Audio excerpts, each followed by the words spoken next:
যে খুব আরামের জীবনযাপন করবেন, কখনো কোনো কষ্ট করবেন না, বালা মুসিবত আসবে না, বিপদ আপদ আসবে না, আর জান্নাত পেয়ে যাবেন, এত সহজ। আম হাসিবতুম আন তাদখুলুল জান্নাহ, তোমরা কি ধারণা করেছো যে জান্নাতে প্রবেশ করবে এত সহজে? ওয়ালাম্মা ইয়ালামিল্লাহুল্লাযীনা জাহাদু মিনকুম, অথচ আল্লাহ এখনও তোমাদের অবস্থা সম্পর্কে বাহ্যিক জানতে পারেননি। আল্লাহ সব জানছেন, কিন্তু তোমাদের প্রমাণ বাস্তব, এই প্রমাণ পাননি তোমাদের থেকে যে তোমাদের মধ্য থেকে কে মুজাহাদা সর্বাত্মক প্রচেষ্টা চালালো, কে সর্বাত্মক প্রচেষ্টা চালালো মুজাহাদা। তার একটা হচ্ছে সশস্ত্র জেহাদ, যার জন্য বেশ কিছু শর্ত রয়েছে। শক্তিশালী হইতে হবে এবং মুসলিম শাসকের নেতৃত্ব হইতে হবে। মুসলিম যখন কমজোর থাকবে তখন নাই, নিজেই কমজোর, মক্কার মতো অবস্থা, আর বলছেন জেহাদ, জেহাদ না, তখন নাই। শক্তি সামর্থ্য থাকা, বিজয়ের সম্ভাবনা থাকা, আর মুসলিম শাসকের নেতৃত্ব থাকা, এই দুটো শর্ত যখন থাকবে তখন জেহাদ সেই সর্বোচ্চ স্তর যেটা, সেটা। তো আল্লাহ বলছেন ওয়ালাম্মা ইয়ালামিল্লাহুল্লাযীনা জাহাদু মিনকুম, এখনও বাস্তবে প্রমাণ পাননি তোমাদের থেকে যে তোমাদের মধ্যে কে সর্বাত্মক প্রচেষ্টা চালালো, কে মুজাহাদা করলো, জিহাদ করলো। ওয়া ইয়ালামাস সাবিরিন, এবং কে ধৈর্য ধারণ করলো। তোমাদের ধৈর্যের পরীক্ষাই হয়নি এখন। তাহলে বোঝা যাচ্ছে এমন এমন বিপদ আপদ আসতে পারে যেখানে ধৈর্য ধারণ করতে হবে, সবর করতে হবে।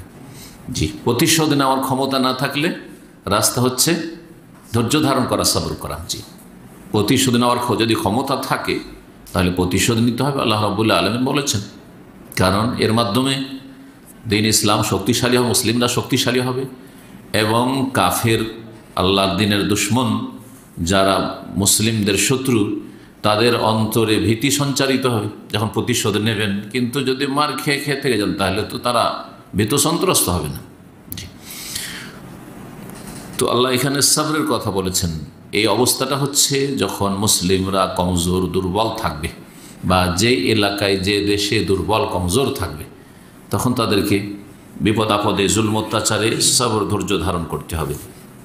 এই আয়াতের সম্পর্ক আমাদের সিরাতুন নবীর আজকের এবং গত সপ্তাহের দর্শের বা আলোচনার সাথে রয়েছে। গত সপ্তাহের আলোচনার বিষয়বস্তু ছিল অসহায় নির্যাতিত সাহাবায়ে কেরাম। যেসব সাহাবায়ে কেরামগণ ইসলামের প্রথম যুগে দ্বীন ইসলাম গ্রহণ করেছিলেন, তারা বড় জুলমের শিকার হয়েছিলেন মক্কা মুকাররমায় কাফের মুশরিকদের পক্ষ থেকে। তাদের প্রায় 10 জনের আলোচনা করেছিলাম গত সপ্তাহে। আজকে কয়েকজনের আলোচনা করব। আজকে পর্ব নম্বর আমাদের হচ্ছে 21, তারিখ হচ্ছে 9 জমাদাল উলা 1441 হিজরি মোতাবেক 4 জানুয়ারি 2020 সাল। এই 2020 সালের প্রথম সিরাতুন নবীর আমাদের আজকে দর্শ পর্ব নম্বর 21। আলোচনা চলছিল রাসূলুল্লাহ সাল্লাল্লাহু আলাইহি ওয়াসাল্লামের প্রখ্যাত সাহাবী আম্মার রাদিয়াল্লাহু তাআলা আনহু এবং তার পিতা ইয়াসির রাদিয়াল্লাহু তাআলা আনহু সম্পর্কে, এবং তার মাতা সুমাইয়া রাদিয়াল্লাহু তাআলা আনহা সম্পর্কে। এখানেই ছিলাম। তাদের সম্পর্কে আর একটু আলোচনা করি। রাসূলুল্লাহ সাল্লাল্লাহু আলাইহি ওয়াসাল্লাম তাদেরকে ধৈর্য ধারণের জন্য উপদেশ দিতেন। তার মানে কত মুসলিমরা কমজোর মক্কায় ছিলেন যে রাসূলুল্লাহ সাল্লাল্লাহু আলাইহি ওয়াসাল্লাম নিজেও ধৈর্য ধারণ করছেন এবং সাহাবায়ে কেরামদেরকে বলছেন, এত মার খাচ্ছেন, এত মার খাচ্ছেন, এত জুলম অত্যাচার বরদাস্ত করা যাচ্ছে না, তারপরে বলছেন ধৈর্য ধারণ করো। কারণ যদি প্রতিক্রিয়া দেখাও, পাল্টা কিছু করো, তাহলে তোমাদের সব কিছু শেষ করে দেবে। জি, যখন কমজোর, কিন্তু শক্তি যদি থাকে প্রতিশোধ নেওয়ার, তাহলে প্রতিশোধ নিলে অবশ্যই তারা ভয়ভীত হবে। কারণ কাফের বাঁচতে চায়, আর মুসলিম মরণকে ভয় করে না যদি সত্যিকার মুসলিম হয়। কারণ ও জানে, তকদিরের প্রতি বিশ্বাস আছে, মরণ যেদিন আছে সেদিনে আমার মরণ হবে, তার আগে পরে হবে না। যেই সময় আছে ওই সময়ই হবে। যে অবস্থায় আল্লাহ ফয়সালা করে রেখেছেন যে এখানে এই অবস্থায়, এই রকম জায়গায়, এই কারণে এইভাবে তার ইন্তেকাল বা মরণ হবে, ওইভাবেই হবে, এর ব্যতিক্রম কিছু হবে না, যতই চেষ্টা করেন। মাহমা ইয়াকুন মিন হাজার লা ইউনজি মিন কাদার, যতই সতর্ক থাকেন না কেন, তকদির থেকে রক্ষা পাবেন না। আপনার ভাগ্যে যদি দুর্ঘটনা থাকে, আপনি যদি বলেন যে আমি রাস্তায় রোডেই নামবো না, তবু কোনো সময় নামতে হবে, গাড়িতেই চড়বো না আমি, তারপরও কখনো চড়তে হবে, হ্যাঁ নিরুপায় চড়তে হবে, আর আপনার অ্যাক্সিডেন্ট হবে। যেটা তকদির আছে সেটা হবে। সুতরাং একজন মুসলিম যার আল্লাহর প্রতি ঈমান রয়েছে, দুনিয়া তুচ্ছ তার কাছে, আখিরাত স্থায়ী জগৎ, সেটা হচ্ছে সুখের জগৎ। দুনিয়া কোনো সুখ শান্তির জগৎ নয়। এখানে যেটুকু সময় পাচ্ছেন কর্ম করতে হবে। আর তকদিরের প্রতি আমার বিশ্বাস আছে, আল্লাহর ফায়সালা অলরেডি করা আছে লহে মাহফুজে। সুতরাং একজন মুমিন কখনো মওতের কথা চিন্তা করে না, জি যেই দিন আসার সেই দিনই আসবে। আপনি ডাকলেও মত আসবে না সময়ের আগে, আর আপনি যদি ধাক্কা দেওয়ার চেষ্টা করেন যে মতকে আসতে দেব না, তবুও আপনি থামতে পারবেন না বা থামাতে পারবেন না। এরা মখজুম বংশের মিত্র ছিলেন, আম্মার বিন ইয়াসের এবং তার পরিবার। এই মখজুম গোত্রের বড় নেতা এবং মক্কার বড় নেতা কাফের আবু জাহাল ছিল। দুপুরবেলা গরমের সময় উত্তপ্ত রৌদ্রে আর পাথরের ওপর তাদেরকে কঠোর শাস্তি দিত, সারাদিন রৌদ্রে তাদেরকে ফিরে রাখত। মক্কার গরম এখন যদি আপনি যান গ্রীষ্মকালে, এখানে তো 6 মাস 8 মাসই গ্রীষ্মকাল, জি তো এখন যে শীতকাল তাও মক্কাতে গরম, জি কত গরম, তাহলে চিন্তা করেন গরমের দিনে। জি রাসূলুল্লাহ সাল্লাল্লাহু আলাইহি ওয়াসাল্লাম তাদেরকে ধৈর্য ধারণের উপদেশ দিতেন। তার পিতা যে ইয়াসের ছিলেন, ইয়াসের বিন আমের বিন মালিক আল আনাসি আল মুজহাজি, পিতার নাম আমের বিন মালিক আনাসি, মানে আনাস গোত্রের। এই জুলমের শিকার হয়ে তিনি ইন্তেকাল করেন, শাহাদাত বরণ করেন। জি কাফেরদের জুলম অত্যাচার এত ছিল তার উপর যে তাতে তার ইন্তেকাল হয়ে গেছিল, শহীদ হয়েছিলেন ইনশাআল্লাহ। জি আম্মার বিন ইয়াসেরের মা সুমাইয়া রাদিয়াল্লাহু তাআলা আনহা, তার সম্পর্কে গত সপ্তাহে বলেছিলাম, তিনি সুমাইয়া বিন খাইয়াত আবু হুযায়ফার স্বাধীনকৃত দাসী ছিলেন। জি আবু হুযায়ফা মখজুম গোত্রের বৃদ্ধা মহিলা ছিলেন, দুর্বল বৈশিক। আবু জাহাল তার লজ্জাস্থানে আঘাত করেছিল বর্ষা দিয়ে, তাতেই তিনি ইসলামের ইতিহাসে প্রথম শাহাদাত হাসিল করেছিলেন রাদিয়াল্লাহু তাআলা আনহা ওয়া আরদাহা। জি আম্মা রাদিয়াল্লাহু তাআলা আনহা যুবক মানুষ, বাপ মা মুরব্বী, যুবক মানুষ, তার উপর কঠোর জুলম অত্যাচার চলেছে, প্রচণ্ড জুলম অত্যাচার চলেছে, বিভিন্ন রকমভাবে জুলম অত্যাচার করত। তাকে লোহার বর্ম পরিয়ে দিত। লোহার বর্ম যে প্রাচীন যুগে যুদ্ধের ময়দান রণক্ষেত্রে নিজের শরীরের আত্মরক্ষার জন্য পরে ওই লোহার পোশাক পরিয়ে দিত প্রচণ্ড গরমের দিনে। লোহা কত গরম থাকে চিন্তা করেন তো রোদে। আর তারপরে তাকে শুয়ে দিয়ে তার বুকের ওপর বিশাল ভারী পাথর রেখে দিত, এভাবে আযাব দিত, এভাবে কষ্ট দিত। কখনো কখনো তাকে পানিতে ডুবিয়ে ধরে থাকত, আউযুবিল্লাহ। আর তাকে বারবার করে কাফেররা বলতো যে এখনো ফিরে আয়, এখনো ফিরে আয়, আমাদের লাত উজ্জা দেবদেবীর প্রতি ঈমান নিয়ে আয়, মুহাম্মদের সাথে কুফরি কর। এই পরিস্থিতি বরদাস্ত না করতে পেরে অনিচ্ছাকৃত কুফরি কথা তিনি বলে ফেলেছেন। এরই পরিপ্রেক্ষিতে কোরআন কারীমের এই আয়াত নাযিল হয় সূরা নাহলের আয়াত নম্বর 106।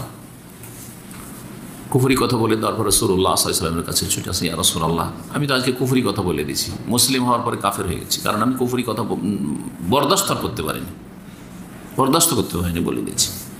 আল্লাহ রাব্বুল আলামিন আয়াত নাযিল করলেন, আয়াতটা শুনে বলছেন মান কাফারা বিল্লাহি মিন বাদি ঈমানিহি, ঈমান নিয়ে আসার পরে কেউ যদি কুফরি করে ফেলে, কুফরি কথা বললে কুফরি হতে পারে, অথবা কুফরি কাজ করে ফেললো, সিজদা করতে বললো দেবদেবীর সামনে, যেমন ভারতের জালেম কট্টরপন্থী আরএসএসের যারা জঙ্গি, এরা অনেক মুসলিমদেরকে মাঝে মধ্যেই হরে কৃষ্ণ হরে রাম বলার জন্য জবরদস্তি করছে ইদানিং, লানাহুমুল্লাহ, আল্লাহ তাদের ধ্বংস করুক, আল্লাহ তাদের দুনিয়া আখিরাত বরবাদ করুক, এবং আল্লাহ রাব্বুল তাদের উপর ভালো মানুষকে, মূসা আলাইহিস সালামের মতো মানুষকে এইসব ফেরাউনের ওপর আল্লাহ রাব্বুল চাপিয়ে দিক।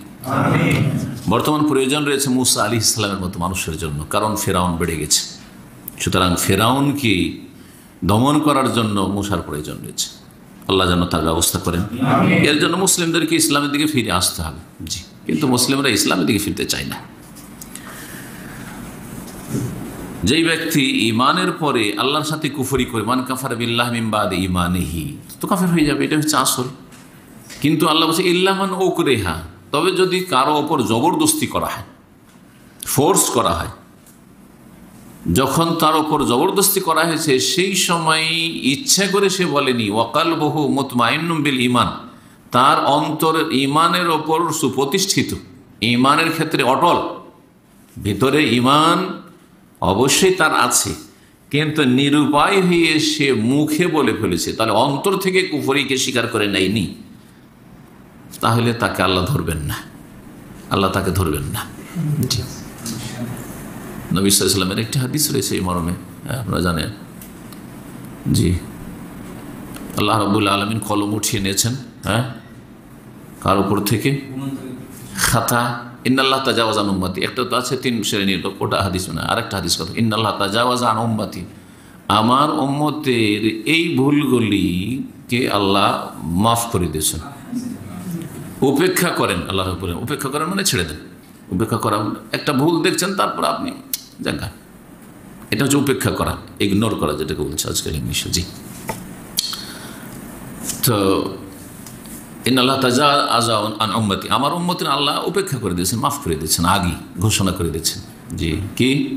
আল খাতা, যদি ভুল করে দেয়, অনিসিয়ান, যদি ভুলে যায়, ভুল করে দেয় মানে জানে না যে এটা ভুল কাজ, সেই জন্য করে দিয়েছে, অথবা অনিচ্ছাকৃত করে দিয়েছে, ইচ্ছা করেছিল কিছু, ইচ্ছা করেছিল যে আমি আমার রাস্তাতে গাড়ি চালিয়ে যাবো, হঠাৎ করে একটা কেউ দৌড় দিয়ে চলে আসলো, গাড়ি ব্রেক করলো, থামাতে পারলো না, আল্লাহকে আগে মাফ করে দিয়েছেন, তুমি ইচ্ছা করে মারোনি তাকে, ইচ্ছা করে খুন করনি তাকে, এটা হচ্ছে খাতা। এই জন্য একে কাতলে খাতা বলা হয়, হত্যা, মার্ডার, কিন্তু ভুলবশত, ইচ্ছা করে নাই। আর যেটা ইচ্ছাকৃত, কেউ এমন অস্ত্র দিয়ে মারলো যাতে সাধারণত মানুষ মারা যায়, সে কাতলে আমাদ, ইচ্ছাকৃত মার্ডার, খাতা। অনিসিয়ান, কেউ যদি ভুলে যায়, ভুলে গিয়ে একদিন আপনি জোহরের নামাজ ভুলেই গেছেন, জামাত ছুটে গেলে অনেক সময় এরকম হয়ে যায়, মনেই হয়নি, আর হতে পারে না। আপনি যে একটা রোজা ছেড়েছিলেন সফরে গত রমজানে, মনেই আসেনি, সারা জীবন মনে আসেনি, এটা হইতে পারে, ভুলে গেছেন। জি, অনিসিয়ান, ভুলে যাওয়া। অমাস্তুকরেহু আলাইহি, আর যদি কোনো ক্ষেত্রে তার ওপর জবরদস্তি করা হয়, জবরদস্তি তাকে মদ খাইয়ে দেওয়া হয়, জবরদস্তি ধর্ষণ হয়, জবরদস্তি কুফরি কথা বলানো হয়, জবরদস্তি আরও কিছু করানো হয়, তো আল্লাহ কি করেছেন? এগুলি অগ্রিম মাফ করে দিয়েছেন। জি, তাহলে এই আয়াতের তাফসিরে এই হাদিস বলা যেতে পারে। তবে আল্লাহ বলছেন ওয়ালাকিন, কিন্তু একটা কথা শুনে রাখো, মান শারাহা বিল কুফরি সাদরান, কেউ যদি মন খুলে কুফরিকে বরণ করে নেয়, যখন বলছে এরা তো করেই ফেলি, অথবা এতে যেহেতু আমার লাভ আছে আমি করেই ফেলি, যেমন অনেকে নিজের ব্যবসা বাণিজ্য ভালো করে চালাবার জন্য আর তারপরে কাফেরদের সাথে খাতির রাখার জন্য পূজার চাঁদা দেয়, ওই কবর পূজারী মাজার পূজারীদের সাথে খাতির রাখার জন্য ওরসের মাজারের চাঁদা দেয় বা চাদর চড়ায়, অন্তর খুলে সে করল শারাহাবিল কুফরে সদরা। অনেকে বন্ধু বান্ধবের কারণেই খারাপ হয়, যে বন্ধু বান্ধব এমন জবরদস্তি করেনি যে ওকে বাধ্য করেছে, নিরুপায় ছিল, কিন্তু বারবার কি করেছে? প্রেশার দিয়েছে, আরে একটু খা, আরে খা, একটু খা, মদ খেয়েছে, অন্তর খুলেই খেয়েছে সে, ওকে কি মেরে ফেলে দিয়েছিল যে তুই মদ না খেলে মেরে ফেলে দেবো? এইটা হচ্ছে বাই ফোর্স, এটা হচ্ছে জবরদস্তি। আর আমাকে বারবার করে পিড়াপিড়ি করেছে, আমি তার কথাতে আর পারিনি না করতে, না, এটা আপনি নিরুপায় না, নিরুপায় না। বন্ধুর সাথে খাতির রাখার জন্য যারা বিড়ি সিগারেট ধরেছে, যদি কেউ যদি বিড়ি সিগারেট ধরার লোক থাকে, তো প্রথম দিন কিন্তু এরকম করে ধরেছে, আর একটা টান দিয়ে না না না আমি খাবো না, মাথা ঘুরবে আমার, এই হবে সে হবে, বমি হবে, না তুই টান দিয়ে কিচ্ছু হবে না। ওই এক টান দুই টান তারপরে নেশা হয়ে গেছে। জি, বলবে যে আমার উপরে জবরদস্তি করেছে, গোনা হবে না? না না, প্রথম দিন থেকে জবরদস্তি, প্রথম দিন থেকে গোনা, তুমি অন্তর খুলে তুই ধূমপান করেছো। ওয়ালাকিন মান শারাহা বিল কুফরি সাদরান, কুফরিতে কেউ যদি অন্তর খুলে প্রবেশ করে, কুফরি কাজ করে, ফাআলাইহিম গাযাবুম মিনাল্লাহ, যারা অন্তর খুলে কুফরি করছে, কাফেরদের সাথে খাতির রাখার জন্য নেতৃত্বের খাতিরে যাচ্ছে মন্দিরে গিয়ে, সেখানে গিয়েও তাদের ধর্মকর্মে অংশ নিচ্ছে, মাজারে গিয়ে তাদের ধর্মকর্মে অংশ নিচ্ছে, মসজিদেও হাজির, মাজারেও হাজির, মন্দিরেও হাজির, সব জায়গায় সব রকমের, আমি সবটাই করি, সবার সাথে আছেন আজকাল নেতা, বেশিরভাগ নেতা ওইরকম ভাবে না, মুসলিম দেশগুলিতে এইরকম অবস্থা। আমি সবই করি আর সবার সাথে চলি, আমি সবার সাথে চলি মানে দুনিয়ার ক্ষেত্রে চলি, আমি চলি সবার সাথে, দুনিয়ার জন্য চলি, কিন্তু দিনের ক্ষেত্রে না। দিন আমার দিন, লাকুম দীনুকুম ওয়ালিয়া দিন, আমার দিন তোমার দিন নয়, তোমার দিন আমার দিন, লা আবুদু মা তা'বুদু, তোমাদের পূজা আমি করতে পারি না, যেমন তোমরা আমাদের করবে না, আর তোমরা করলেও আমি করবো না, কারণ আমাদেরটা হক, তোমাদেরটা বাতিল। জি, যেই ব্যক্তি অন্তর খুলে কুফরি করবে বা যারা কুফরি করবে, ফাআলাইহিম গাযাবুম মিনাল্লাহ, ওদের উপর আল্লাহর গজব, ক্রোধ হবে, ওয়ালাহুম আযাবুন আযীম, এবং ওদের জন্য মহাশাস্তি রয়েছে। 12 নম্বরে মুসাব বিন উমাইর রাদিয়াল্লাহু তাআলা আনহু, প্রখ্যাত সাহাবী এবং রাসূলুল্লাহ সাল্লাল্লাহু আলাইহি সাল্লামের দূত, মদিনাবাসীর জন্য তিনি ছিলেন। রাসূলুল্লাহ হিজরতের আগে এই সাহাবীকে কোরআন শিক্ষা দেওয়ার জন্য, দিনের দায়ী করে দিন শিখাবার জন্য, দিনের প্রচার প্রসারের জন্য মদিনা মুনাওয়ারা পাঠিয়েছিলেন, যে যাও তুমি মদিনার লোকদেরকে, যারা ইসলাম গ্রহণ করেন তাদের ইসলামের দাওয়াত দাও, যারা ইসলাম কবুল করেছে তাদেরকে ইসলামের তালিম শিক্ষা দাও, জন্য পাঠিয়েছিলেন। এই সাহাবী সুবহানাল্লাহ, চমৎকার তার জীবনী রয়েছে।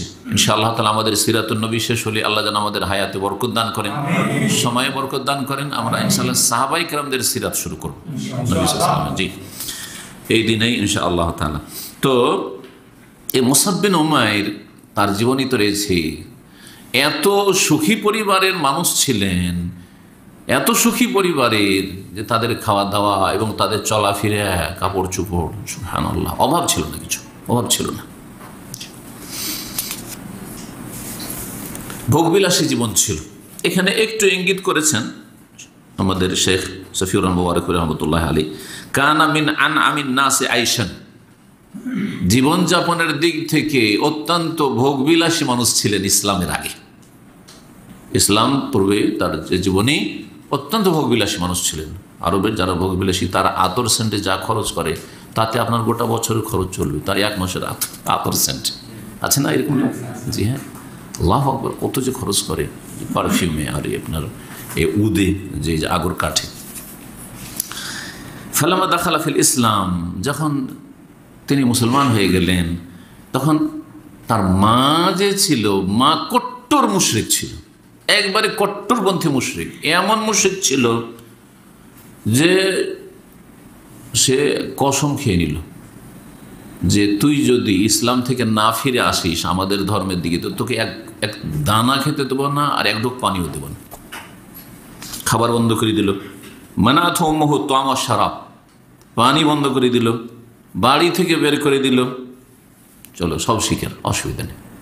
না খেয়ে মুসাব বিন উমাইর, যুবক ছেলে, কিন্তু ফিরেনি মায়ের কথায় ফিরেনি। আর স্ত্রীর কথায় আপনি বলছে দাড়ি রাখতে পারছি না, কারণ স্ত্রী বাধা দিচ্ছে, রাখতে দিচ্ছেন না। চরম অপরাধ আপনার হচ্ছে। জি, এই তার অনাহারে থাকার কারণে বলছেন ফাতাখাশাফা জিলদুহু তাখাশুফাল হাইয়াতি, তার শরীরের চামড়াগুলি খোসা খোসা হয়ে উঠে গিয়েছিল, যেমন সাপের কলস আমরা বলি, কি বলেন না, কলস না, সাপের কলস তো দেখেছেন না, সাপের কলস উঠে ওই রকম হয়ে গেছিল। বিস্তারিত জীবনী ইনশাআল্লাহ তাআলা তার আলোচনা হবে, শুধু ইঙ্গিত করলাম যে তিনি মুসাব বিন উমাইর এত সুখী মানুষ ছিলেন। মদিনায় তিনি কোরআনের তালিমের জন্য এসেছিলেন। যখন তিনি শহীদ হলেন যে অহদে, তার কাফনের জন্য কাফনের কাপড়ের ব্যবস্থা নেই, ছোট কাপড় চাদর একটা আছে, সেই চাদরটা দিয়ে সহিহ বুখারীতে রিওয়ায়াত রয়েছে, যখন সেই চাদর দিয়ে তিনটা কাপড়ও না, একটা চাদর দিয়ে কাফন দিতে হবে, মাথা ঢাকলে পা খুলে যায় আর পায়ের দিক ঢাকলে মাথার দিক খুলে যায়। রাসূলুল্লাহ সাল্লাল্লাহু আলাইহি ওয়াসাল্লাম বলেন, ইয়া রাসূলুল্লাহ, আর অন্য কোনো কাপড় কাফনের ব্যবস্থা নেই, এত অভাব। আর তার কাছেও কেউ কাফন ছিল না, কাপড় ছিল না, শুধু ওই একটা কাপড়, ওই চাদরটা ছিল, ওটা দিয়ে তাকে কাফন দিতে হবে। মাথা ঢাকছে তো পা খোলা, পা ঢাকছে তো মাথা খোলা, কি করব? রাসূলুল্লাহ সাল্লাল্লাহু আলাইহি ওয়াসাল্লাম বলেন যে ঠিক আছে, মাথার দিক থেকে ঢেকে দাও আর পাটা ইজখের ঘাস দিয়ে ঢেকে দাও।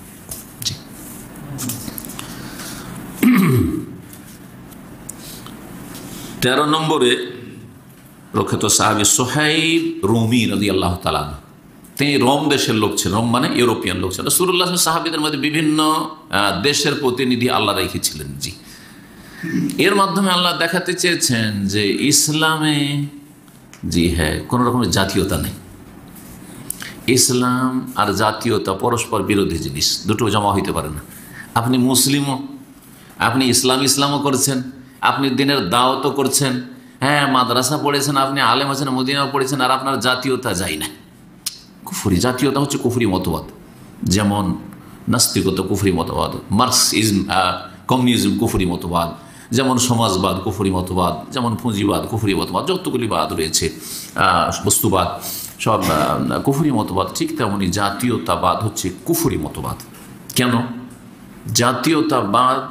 এই জন্য কুফরি যে তাতে কাফের আপনার বন্ধু হয়, মুসলিম আপনার দূরের হয়ে যায়।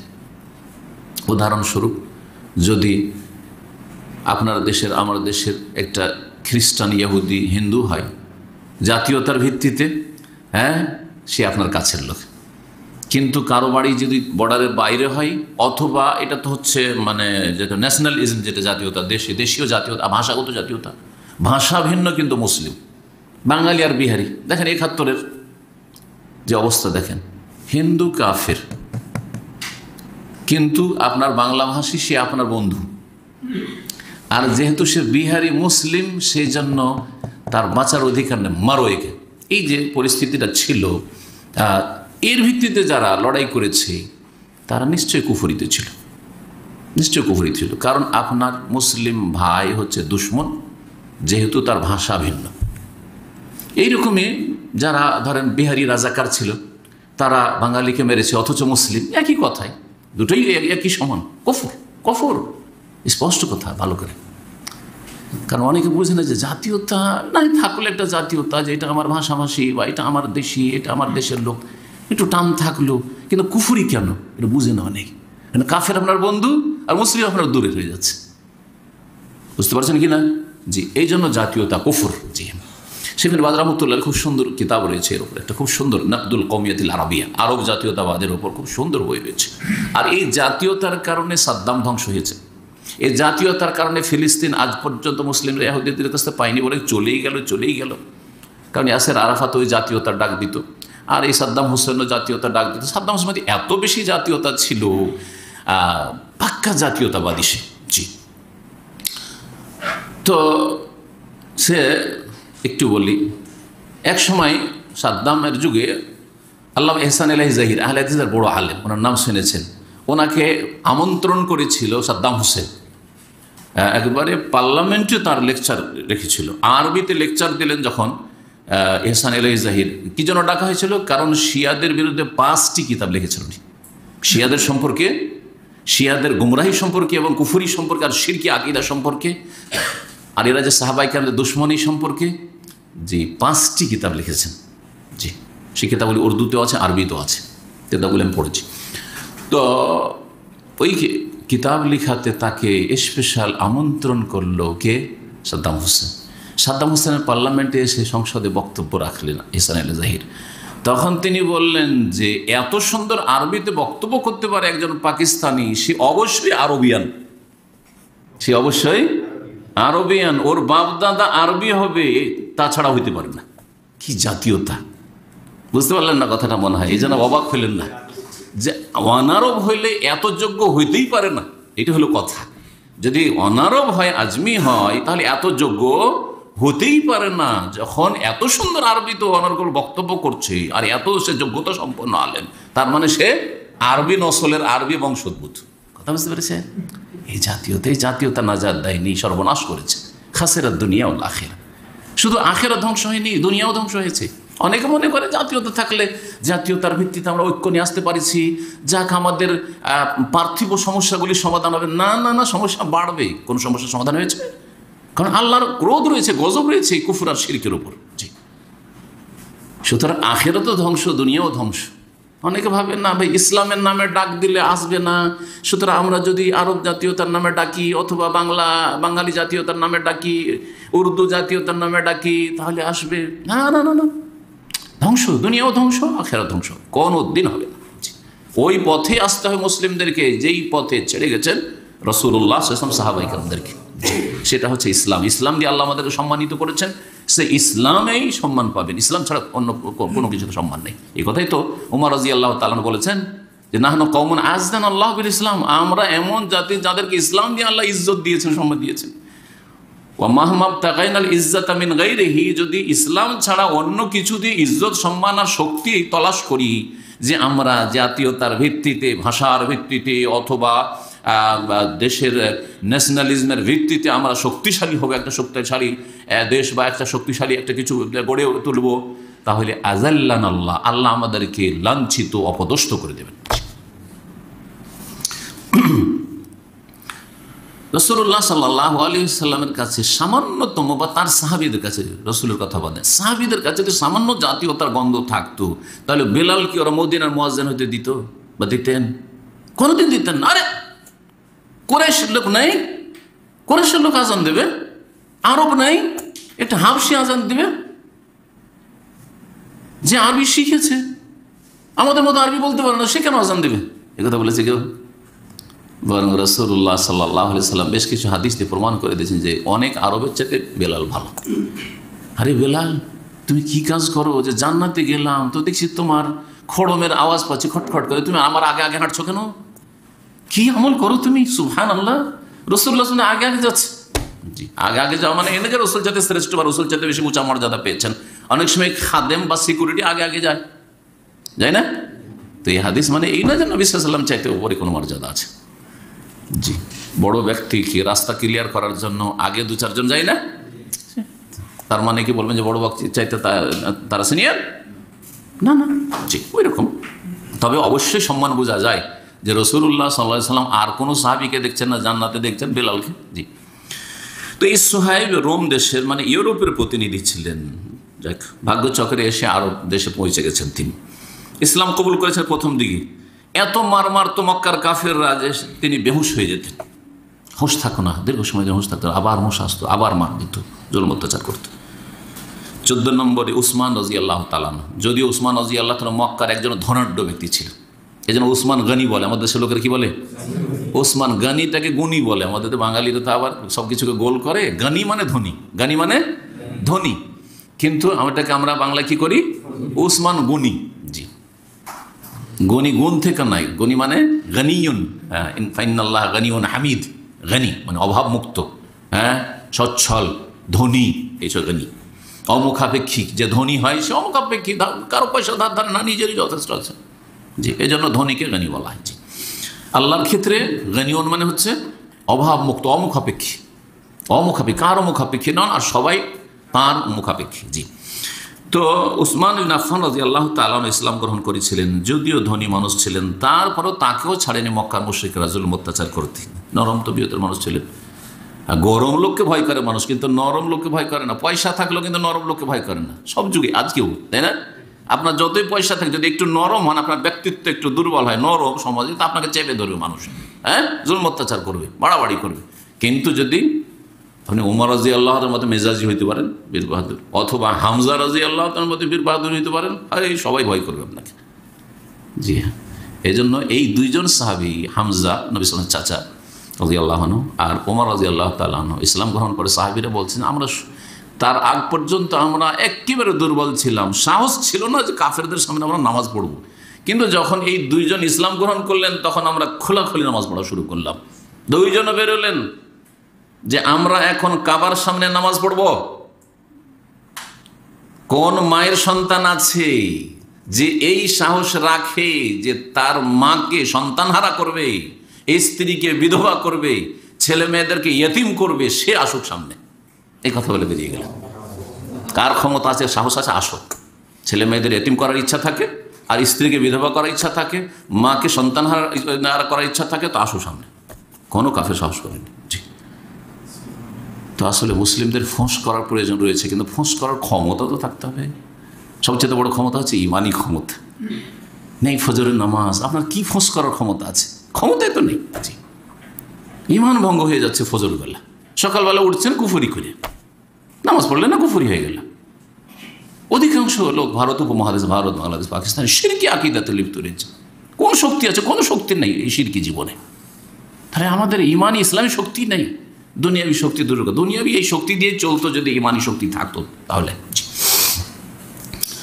ওসমান রাদিয়াল্লাহু তাআলার উপর বড় জুলম অত্যাচার তারা করতো। হ্যাঁ, তার একটা ধরন কি ছিল? তাকে চাটাই, চাটাই বুঝেন তো, পাটিও বলি আমরা, যে খেজুরের, যে আরবরা খেজুর পাতার তারা চাটাই তৈরি করতো। খেজুর পাতার চাটাই দিয়ে তাকে জড়িয়ে দিত, যেমন কেউ বস্তাতে ভরে বা বস্তাতে পেঁচায়, ওইভাবে খেজুরের চাটাই দিয়ে তাকে পেঁচিয়ে নিত বেঁধে, আর তারপরে নিচে থেকে ধোঁয়া দিত। ধোঁয়া দিলে তো মানুষের এমনি শ্বাসরুদ্ধ হয়ে যায়, এইভাবে তাকে কষ্ট দিত। 15 নম্বরে আবু বকর সিদ্দিক রাদিয়াল্লাহু তাআলার নাম এসছে, এবং তার সাথে সাথে আরেকজন প্রখ্যাত সাহাবী, আশরা মুবাশশার একজন তালহা বিন উবাইদুল্লাহ রাদিয়াল্লাহু তাআলা। এই দুইজন সম্পর্কে এসেছে সিরাতের কিতাব দিতে, যে নওফল বিন খুয়াইলিদ, আর কেউ কেউ বলেছে যে উসমান বিন উবাইদুল্লাহ, মানে এই তালহার ভাই উসমান আরেকজন ছিল, সে কট্টর কাফের ছিল।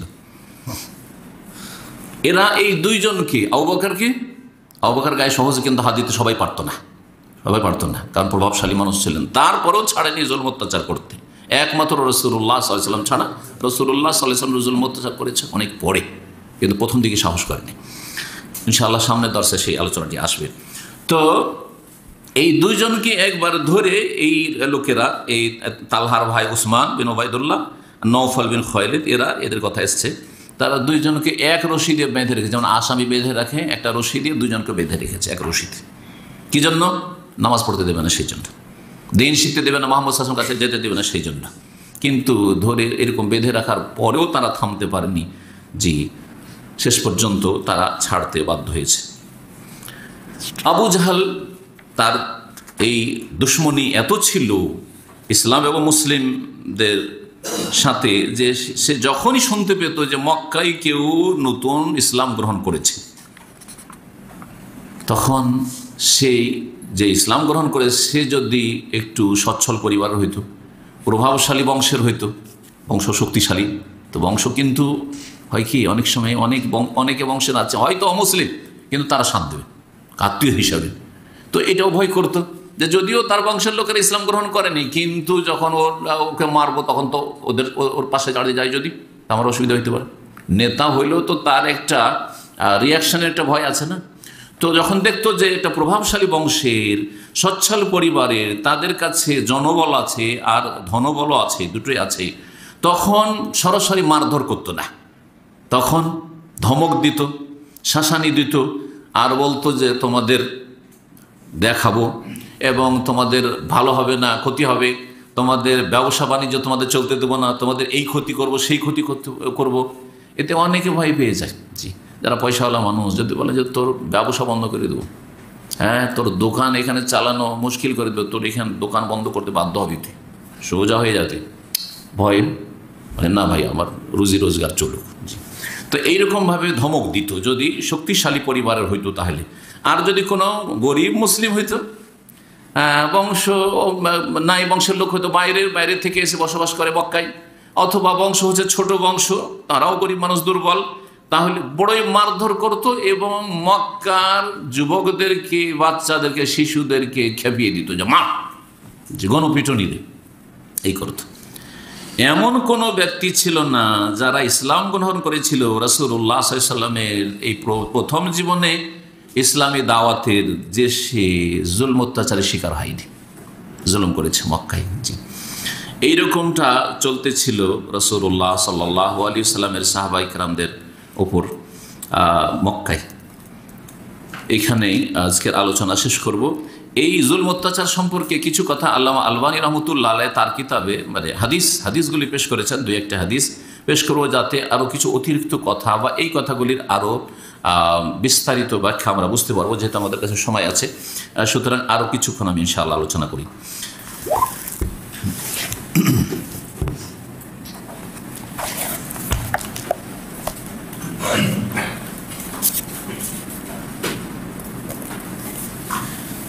সিরাতের প্রাচীন বড় আলেম বা ইমাম ছিলেন ইবনে ইসহাক রহমতুল্লাহ আলাইহি। জি, আর একজন ইবনে হিশাম।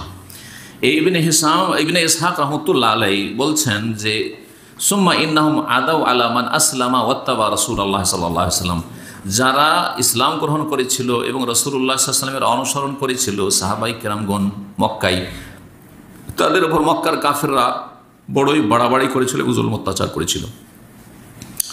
প্রত্যেক বংশ প্রথম নিজের বংশের লোকেরা মারধর করত, ফিরিয়ে নেওয়ার জন্য, যে আমাদের লোক যাতে আমরা ফিরিয়ে নিতে পারি। না পারলে অন্য বংশের সাহায্য নিত, অন্য বংশের লোকেরা এসে মারধর করত, এইভাবে জুলম অত্যাচার করত।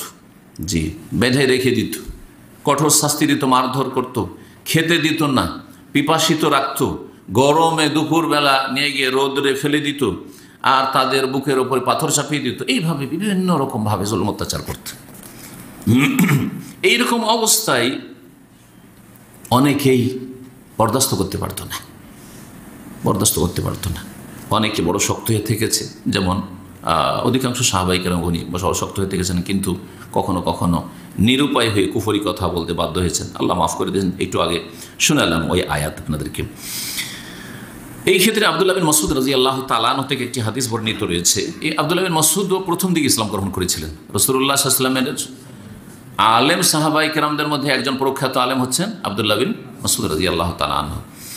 তিনি প্রথম দিকে ইসলাম গ্রহণ করেছিলেন। তিনি বলছেন যে আউয়ালু মান আযহারাল ইসলাম সাবা, সর্বপ্রথম 7 জন লোক ইসলাম গ্রহণ করে।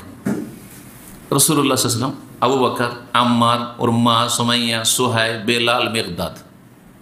তিনি এইভাবে নামগুলি উল্লেখ করেছেন। এখানে খাদিজা, আলী ওগুলোর আলোচনা হয়নি, কারণ ওগুলো পরিবারেরই বাইরের লোকদের কথা এখানে আলোচনা করেছেন। জি, রাসূলুল্লাহ সাল্লাল্লাহু আলাইহি ওয়াসাল্লাম যখন ইসলাম গ্রহণ করলেন, বলছে ফামানাহুল্লাহ বিআম্মিহি, তার চাচার বদৌলতে, চাচার ওসিলায় আল্লাহ তার হেফাজত করলেন। চাচার ভয়ে, চাচার শ্রদ্ধা, আবু তালিব মুরব্বী, শ্রদ্ধাভাজন ব্যক্তি, মক্কার একজন দায়িত্বশীল ব্যক্তি, মুতাওয়াল্লি কাবার, সুতরাং না গায়ে হাত দেওয়া যাবে না। ও আবু বকর মানাহুল্লাহ বিকওমিহি, আবু বকর রাদিয়াল্লাহু তাআলা বংশ খুব বড় ছিল, জনবল ছিল, এই জন্য আবু বকর রাদিয়াল্লাহু তাআলার গায়ে খুব কম হাত দিয়েছে। অল্প স্বল্প জুলম অত্যাচার হয়েছে, মানসিক জুলম হয়েছে, কিন্তু শারীরিক জুলম অত্যাচার কম হয়েছে। বাকি যে সাহাবায়ে কেরামগণ ছিলেন, যাদের বংশ বলি দুর্বল ছিল, ফাখাজামুল মুশরিকুন, তাদেরকে মুশরিকেরা ধরে মারধর করত, তাদেরকে লোহার বর্ম পরিয়ে দিত এবং একবার উত্তপ্ত গরমে ওই লোহার বর্মসহ রেখে দিত। জি, এইভাবে তাদেরকে জুলম অত্যাচার করত। জি, তার মধ্যে বেলাল রাদিয়াল্লাহু তাআলার কথা উল্লেখ করেছেন। বেলাল রাদিয়াল্লাহু তাআলা আনহুকে রাস্তায় টেনে হিঁচড়ে রোদে নিয়ে বেড়াইতো, কিন্তু বেলাল রাদিয়াল্লাহু তাআলা আনহু বলতে থাকতেন আহাদ আহাদ আহাদ। জাবের রাদিয়াল্লাহু তাআলা আনহু থেকে বর্ণিত আরেকটি হাদিস রয়েছে, রাসূলুল্লাহ সাল্লাল্লাহু আলাইহি ওয়াসাল্লাম একবার আম্মার এবং আম্মারের পরিবার, বাপ মা, ওদের জুলম অত্যাচার হচ্ছে, ওখান দিয়ে যাচ্ছেন, কিছু বলতে পারছেন না কাফেরদেরকে যে তোমরা এইভাবে মারধর করিও না, এইভাবে জুলম অত্যাচার করিও না। তাহলে কত দুর্বলতা ছিল মুসলিমদের, আর ওরা কত শক্তিশালী ছিল ওই সময়। এই নয় যে আমি সাহস করে বলে দিলাম যা হবে তাই হোক, না, ইসলামের লাভ হবে না লস হবে এটাও চিন্তা করতে হবে। ইসলাম টিকবে না, আমার মুসলিম অন্যান্য ভাইয়েরা বাঁচতে পারবে কি পারবে না, না আমার একটা কথার জন্য আরও 2-4-50 জন যে ইসলাম গ্রহণ করেছে সবগুলিকে এখনই মেরে দেবে, এটাও চিন্তা করতে হবে আপনাকে। এইগুলো চিন্তা করতে হবে। যারা সংখ্যালঘু হয়ে অমুসলিম দেশে বাস করেন বা যেখানে জুলম অত্যাচার হচ্ছে সেসব দেশে বাস করছেন, অনেকে মনে করেন আবার কিছু বলছেন না, নীরব থাকছেন। আরে ভাই, বলে দেওয়ার পরে এর পরিণামটা কি হবে ওইটাও তো আপনাকে চিন্তা করতে হবে। আপনি ইসলাম মুসলিমের কল্যাণ চান না চান যে খালি বলে দিলি হয়ে গেল, যা হবে হোক গা, এটা মূর্খ লোকের কথা, মূর্খ লোকের কথা। আপনাকে ভালাই করে দিতে হবে। আপনি মুসলিম আর ইসলামে যদি কোনো ভালাই করতে পারেন, উপকার করতে পারেন, তাহলে আপনি সেখানে কিছু একটা করুন। আর যদি না করতে পারেন তো আল্লাহ বলছেন সবরের কথা, রাসূলুল্লাহ সবরের কথা বলছেন। তো এখানে বলছেন আবশিরু আলা আম্মার ওয়া আলা ইয়াসির, হে আম্মারের বংশ, আম্মারের পরিবার, ইয়াসিরের পরিবার, তোমরা সুসংবাদ নাও, ধৈর্য ধারণ করো। অন্য রিওয়ায়াতে রয়েছে সাবরান আলা ইয়াসির, এখানে রয়েছে আবশিরু, তোমাদেরকে সুসংবাদ দিচ্ছি, ফাইন্না মাউইদাকুমুল জান্নাহ, তোমাদের সাথে জান্নাতের ওয়াদা থাকলো। এই হাদিস বাইহাকিতে রয়েছে, জি, মুস্তাদরাক হাকিমে রয়েছে। আরেকজন সাহাবীর কথা উল্লেখ করা হয়নি, এই সাহাবীর হাদিসটা এখানে এসেছে, লম্বা হাদিস। খাব্বাব ইবনুল আরাত, খাব্বাব রাদিয়াল্লাহু তাআলা আনহু, জি, ইনি এক দুর্বল সাহাবী ছিলেন। বলছে যে আমার কাছে লোহার কাজ টাজ কাফেররা মক্কার করতো, করে নিয়ে যেত। তো আমি মক্কার এক কাফের নেতা, যার নাম ছিল আস বিন ওয়াইল সাহমি, আস বিন ওয়াইল, ওর কাছে আমার পাওনা ছিল, টাকা পয়সা পেতাম।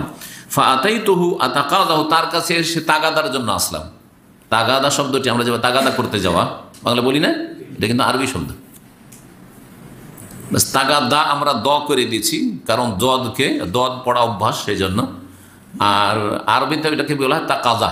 তাকাজা, তাকাজা মানে চাওয়া, যার কাছে পাওনা আছে পাবেন, তার কাছে চাইতে যাওয়া, যে টাকাটা দাও, এটাকে তাকাজা করা। এই যে হাদিসে ফাআতাইতুহু আতাকাদাহু, আমি তার কাছে তাগাদা করার জন্য এসেছিলাম। আতাকাদা মানে তাগাদা করার জন্য এসেছিলাম। তখন ওই কাফের নেতা অহংকারের সাথে বলল, লা ওয়াল্লাহি, এই কসম করেছে আল্লাহ, লা ওয়াল্লাহি, আল্লাহর কসম, লা আকজিকা, তোমাকে একটা পয়সা দিব না টাকা, হাত্তা তাকফুরা বিমুহাম্মদ, যতক্ষণ মুহাম্মদের সাথে কুফরি না করবে। তুমি ইসলাম ছাড়ো, মুহাম্মদের সাথে কুফরি করো, আমাদের ধর্মের দিকে ফিরে এসো, তাহলে দেবো টাকা। টাকার সাথে কি সম্পর্ক? হ্যাঁ, ধর্মের সাথে টাকার কি সম্পর্ক? আপনার কাছে পাওনা পাবে, পাওনা দেন। কিন্তু মানুষের যখন অহংকার চলে আসে, তখন হুঁশ হারা হয়ে যায়। কি বলছে, জুলুম করছে, জুলুমকে জুলুম মনে হয় না। কিন্তু জালেমের যখন পরিণাম খারাপ হয়, তখন বুঝতে পারি। দুনিয়াতে না বুঝতে পারলেও মরণের সাথে তো আজাবের ফেরেশতারা যে প্রতীক্ষায় রয়েছে, আর আজাব শুরু হয়েছে। ওই রকমই একজন জালেম হচ্ছে ইরানের জালেম, যে ধ্বংস হইল। আলহামদুলিল্লাহ, বলুন আলহামদুলিল্লাহ। এই জালেম লক্ষ লক্ষ সুন্নি আহলে সুন্নাতের মুসলিমদেরকে সিরিয়াতে ধ্বংস করেছে, মেরেছে, তাদের ঘর বাড়ি ধ্বংস করেছে সুন্নিদের। জি, ইরাকে সুন্নিদেরকে এত মেরেছে এই জালেম। জি হ্যাঁ, এই জালেম রাফিজি, যে এর নেতৃত্বে যে ইরাকের আহলে সুন্নাত হিজরত করতে, যেখানে সংখ্যাগরিষ্ঠ ছিল, মেজরিটি ছিল সুন্নিরা ইরাকে, সেখানে এখন সংখ্যালঘু। জি, সুন্নিদেরকে মেরে, এবং সুন্নিরা যারা বেঁচেছে তারা সেখান থেকে অন্য দেশে পালিয়ে গিয়ে আত্মরক্ষা করেছে, আর ওই এলাকাগুলি দখল করেছে শিয়া রাফিজিরা। এগুলি হচ্ছে এই রাফিজি যে ধ্বংস হইল, জালেম দিয়ে আল্লাহ এই জালেমকে ধ্বংস করেছেন। আলহামদুলিল্লাহ রাব্বিল আলামিন। যেই রাফিজি ইসলামের দুশ্মনের জন্য, যারা সাহাবায়ে কেরামদের দুশ্মন, তাদের জন্য মাতম করেছে জামাত ইসলামীর গুমরাহরা। চেনন জামাত ইসলামীদেরকে। এই জন্য জামাত ইসলামী সম্পর্কে অনেক আলেমরা অনেক আগেই বলেছেন, আমার কাছ থেকে এখন আপনারা শুনছেন। কিন্তু আরবি ভাষায় অনেক কিতাব রয়েছে, আর তারপরে আপনার উর্দু ভাষায় কিতাব রয়েছে, যে মৌলানা মওদুদি কানা রাফেজিয়ান, সে শিয়া ছিল, ইয়াতাসাত্তার বিসুন্নাহ, সে মুখোশ পরেছিল সুন্নিদের মুখোশ পরা লোক। সুতরাং জামাত ইসলামী তো ওই মওদুদেরই অনুসারী, সুতরাং এর আর হবে কি? চিন্তা করুন আপনি যে সাহাবায়ে কেরামদের দুশ্মনের জন্য এদের মায়া কান্না, তার মানে এরাও তো সাহাবায়ে কেরামদের দুশ্মন। জি অবশ্যই, হয় মূর্খ জাহেল, আর না হলে সাহাবায়ে কেরামদের দুশ্মন। জি, এবং মনে রাখবেন, আমি ইনশাআল্লাহ একটা আলোচনা করব, যেখানে হোক না কেন, সময়ের প্রয়োজন রয়েছে। আলমার ও মামান আহ্বা, যে যাকে ভালোবাসে তার সাথে উঠবে। রাফেজি শিয়াদেরকে ভালোবাসে জামাতিরা, তাদের সাথে উঠতে হবে, এটা ভালো করে মনে রাখতে হবে, তাদের সাথে হাসর হবে।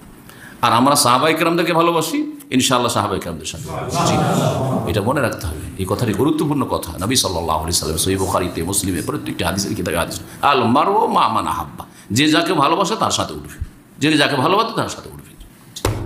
কি করে হতে পারে যে রাসূলুল্লাহ সাল্লাল্লাহু আলাইহি ওয়াসাল্লামের বিবিকে আয়েশাকে বলছে জেনাকারিনী, আউযুবিল্লাহ। এই রাফেজি শিয়ারা যারা বলছে আবু বকর, ওমর, ওসমান সব কাফের, 5 জন সাহাবী ছাড়া সব মুরতাদ হয়ে গেছে, কত বড় দুশ্মন হলে এই কথা বলে চিন্তা করুন সাহাবায়ে কেরামদের। আমরা যাদেরকে রাসূলুল্লাহ পরে সবচেয়ে বেশি ভালোবাসি, হ্যাঁ, তাদের সাথে এত দুশ্মনী তাদের, আর তাদের জন্য এত মায়া কান্না, আর যারা এত বড় খনি আহলে সুন্নাতের সিরিয়াতে আর ইরাকে।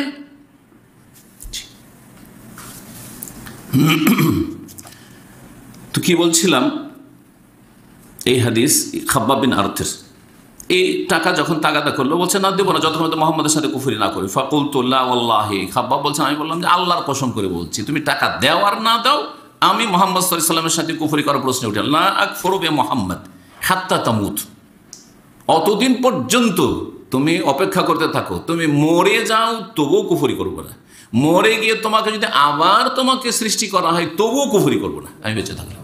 হাত্তা তো বাস। কালা ফাইন্নি ইযা মৃত্যু সুম্মা বয়স্তু জেতানি ওয়ালিয়া সাম্মা মালুন ওয়া ওয়ালাদুন ফাউতিক। এই অহংকারী কাফের সে বলছে, তাই নাকি আমি মরার পরে আবার আমাকে উঠানো হবে, পুনরুত্থান হবে? কারণ মক্কার কাফেররা পুনরুত্থানকে অস্বীকার করত, এই সম্পর্কে তাদের কোনো জ্ঞান ছিল না, যদিও তারা দাবি করতো যে তারা ইব্রাহিমী ধর্মের, কিন্তু তাদের কোনো জ্ঞান ছিল না এই সম্পর্কে, আখিরাত সম্পর্কে। তো যখন এই কথা শুনেছে খাবাবের কাছে যে তুমি মরবে, তারপরে যদি কিয়ামত হয় উঠে আসো, তবু আমি কুফরি করবো না। তো আসর এটিও একটা অর্থ যে কিয়ামতের উঠা, বলছে আমাকে উঠানো হবে, তাহলে নাকি তুমি মনে করছো? তো ঠিক আছে, যদি উঠানো হয় তো ওখানে আমার তো ধন সম্পদ থাকবে, আর ওখানে আমার ছেলে মেয়ে থাকবে, ওর অনেকগুলি সন্তান ছেলে ছিল, আমার কাছে আমার ছেলেরাও থাকবে, ধন সম্পদ থাকবে, তো তখন তোমাকে দিয়ে দেব, তখন তোমাকে দিয়ে দেব। কি উপহাস করছে। ফাআনজালাল্লাহ, তখন আল্লাহ সূরা মারইয়ামের আয়াত নম্বর ৭৭ থেকে ৮০ এই আয়াতগুলি নাজিল করলেন, ৪টি আয়াত। আফারাআয়াতাল্লাযী কাফারা বিআয়াতিনা, তোমরা কি দেখেছো ওই লোককে যে আমার আয়াতের সাথে কুফরি করেছে, ওয়াকাল, আর সে বলছে লা উতায়ান্না মাল্লাম ওয়ালাদা, আমাকে পরকালে আখেরাতে মাল ধনও দেওয়া হবে, আর আমাকে সন্তান সন্ততি ছেলে মেয়েও দেওয়া হবে, দুনিয়াতে যেগুলো আছে ওখানে আমাকে দেওয়া হবে, আর আমাকে টাকা পয়সাও দেওয়া হবে ওইখানে। জি, তারপরে এইভাবে আল্লাহ রাব্বুল আলামিন বলছেন যে শোনো, সেই দিন সবাই একা একা আসবে, কারো ছেলে মেয়েও থাকবে না, কারো সাথে স্ত্রীও থাকবে না, কারো সাথে ধন সম্পদও থাকবে না। জি, ওয়ায়াতিনা ফারদা। জি, আরেকটি রিওয়ায়াত রয়েছে খাব্বাব রাদিয়াল্লাহু তাআলা আনহু থেকে, এই হাদিসটি বুখারীতে রয়েছে, মুসলিমে রয়েছে, মুসনাদ আহমদে রয়েছে, সেই হাদিস, এই হাদিসগুলি যে খাব্বাবের যে শোনাইলাম। তারপরে আরেকটি হাদিস রয়েছে, যে হাদিসটি এখানে বর্ণনা করছেন যে আতাইতুন নবী সাল্লাল্লাহু আলাইহি ওয়াসাল্লাম, আমি একদিন নবী করিম সাল্লাল্লাহু আলাইহি ওয়াসাল্লামের কাছে আসলাম, এটাও সহিহ বুখারীতে রয়েছে। ওই সময় নবী সাল্লাল্লাহু আলাইহি ওয়াসাল্লাম কাবার ছায়াতে চাদর পরে বসেছিলেন, কাবা ঘরের ছায়াতে চাদর পরে বসেছিলেন। ওয়াকাদ লাকিনা মিনাল মুশরিকিনা শিদ্দাতান, সেই সময় মুশরিকদের পক্ষ থেকে চরম জুলুম অত্যাচার আমাদের উপর চলছিল। ফাকুলতু, এসে রাসূলুল্লাহ সাল্লাল্লাহু আলাইহি ওয়াসাল্লাম বললাম আলা তাদুল্লাহ, হে আল্লাহ রাসূল, আপনি আমাদের জন্য দোয়া করেন না?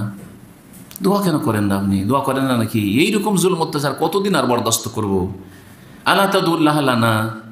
ফাকাদা, রাসূলুল্লাহ সাল্লাল্লাহু আলাইহি ওয়াসাল্লাম হেলান দিয়ে বসেছিলেন, বসে গেলেন। ওয়া হুয়া মুহমারুন ওয়াজহাহু, রাসূলুল্লাহ সাল্লাল্লাহু আলাইহি ওয়াসাল্লাম চেহারাটা শুনে লাল হয়ে গেছে, দুঃখে কষ্টে, তাদের যে অভিযোগ বরদাস্ত করতে পারছে না। ফাকালা, তারপরে বললেন যে শোনো শোনো, লাকাদ কানা মান ক্বাবলাকুম, তোমাদের পূর্বে যেসব মুমিন মুমিনাত ছিল, আগের উম্মতে যারা ইসলাম গ্রহণ করেছিল, ঈমান নিয়ে এসেছিল, তাদের উপর কেমন জুলুম অত্যাচার হয়েছে শুনবে? কিছু শোনো। লা ইউমশাতু বিআমশাতিল হাদিদি, লোহার চিরুনি দিয়ে তাদের শরীর থেকে গোশতগুলোকে আঁচড়িয়ে আঁচড়িয়ে উঠিয়ে নেওয়া হইত, হাড্ডিগুলো শুধু থেকে যেত, লোহার চিরুনি দিয়ে গোশত উঠানো। মাদুনা এজামেহি মিল্লাহমিন, হাড্ডিটা থাকতো, সমস্ত গোশতগুলোকে এইভাবে চিরুনি দিয়ে উঠিয়ে নেওয়া হইত। মা ইয়াসরিফুহু যালিকা আন দীনিহি, তারপরও দিন থেকে ফিরত না। এক আল্লাহ লা ইলাহা ইল্লাল্লাহ বলতে থাকতো তারা। ওয়ায়ুদাউল মিনশারু আলা মাফরিকি রাসিহি, আবার কারো কারো মাথায়, যে সিথে জায়গা মিডিলে, মাথার মধ্যবর্তী স্থানে রাখা হইতো করত বলেন না, আরি বলেন, হ্যাঁ, করাত। ফায়ুশাক্কু বিসনাইন, তারপরে 2 টুকরা করে দেওয়া হইতো, মাঝখান দিয়ে 2 টুকরা করে দেওয়া হইতো একজন মানুষকে। মা ইয়াসরিফু যালিকা আন দীনি, তারপরও দ্বীন ইসলাম থেকে ফিরত না তার আগের উম্মতের লোকেরা। শোনো, তোমাদেরকেও ধৈর্য ধারণ করতে হবে, তোমাদের উপর তো এরকম পরিস্থিতি আসেনি, কিছুটা এসেছে, কিছুটা এসেছে। ওয়ালা ইউতিম্মান্নাল্লাহু হাযাল আমরা, তোমাদেরকে সুসংবাদ দিচ্ছি, যেই সময় এত কমজোর এত দুর্বল মুসলিমরা, তাদেরকে আকাশের স্বপ্ন দেখাচ্ছে রাসূলুল্লাহ সাল্লাল্লাহু আলাইহি ওয়াসাল্লাম। জি, কিন্তু ওহী মারফত বলছেন, কাল্পনিক কোনো কথা নয়, আনুমানিক কোনো কথা নয়, খেয়াল খুশি কোনো কথা নয়, সুসংবাদ দিচ্ছেন। অন্য রিওয়ায়াতে রয়েছে ওয়াল্লাহি, আল্লাহর কসম করে বলছি, লা ইউতিম্মান্নাল্লাহু হাযাল আমরা, আল্লাহ এই দিনকে পূর্ণতা দান করবেন, দিন শক্তিশালী হবেই হবে, এমন শক্তিশালী হবে দিন ইসলাম আর মুসলিমরা এত শক্তিশালী হবে, হাত্তা ইয়াসিরা রাকিবু মিন সানআ ইলা হাদরামুত,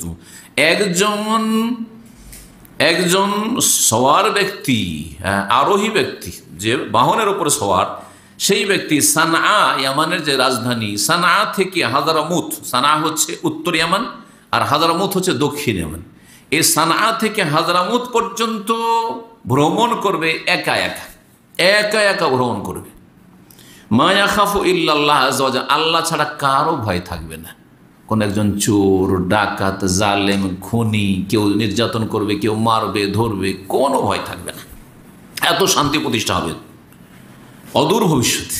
জি, ওয়াযিবু আলা গানামিহি, আর একটা ভয় থাকবে বকরি ছাগলের জন্য। কিসের? নেকড়ে বাঘের। কারণ নেকড়ে বাঘ চরম শত্রু কিসের? ছাগলের। নেকড়ে বাঘ কিন্তু ভীতু, জানেন কেন? নেকড়ে বাঘ ভীতু।